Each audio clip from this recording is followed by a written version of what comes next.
সকাল সকাল সব অফিস যাওয়ার জন্য তৈরি, এদিকে ছেলে স্কুল যাওয়ার জন্য তৈরি। আর সারাদিনের সঙ্গী হচ্ছে আমি আর পুচু, দুজনে বাড়ি থাকবো। দুপুরবেলা দুজনে খাওয়া দাওয়ার পর সন্ধেবেলা ও অফিস থেকে বাড়ি এসে সবাই মিলে বসে একটু গল্প করছিলাম, চা খেলাম। নতুন বাড়িতে তো এটাই। তারপরে আমাদের টুকিটাকি জিনিসপত্র কেনার ছিল, যেহেতু নতুন জায়গায় অনেক কিছু লাগবে।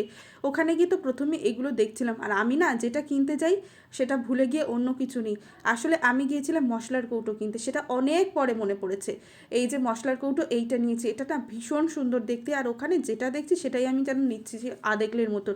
তারপরে এইটা আমার এত পছন্দ হয়েছিল, কি জানি এটাতে কি রাখা হয় আর কেনই এটা এরকম, কিন্তু এটা আমার ভীষণ পছন্দ ছিল।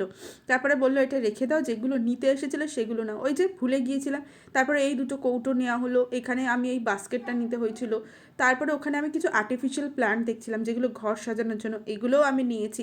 নেবার পরে আমি কাউন্টারে গিয়ে এত পরিমাণে লাইন দেখছি, দেখে আমার মাথায় হাত পড়ে গিয়েছে, আর কি করবো বুঝতে পারছিলাম না।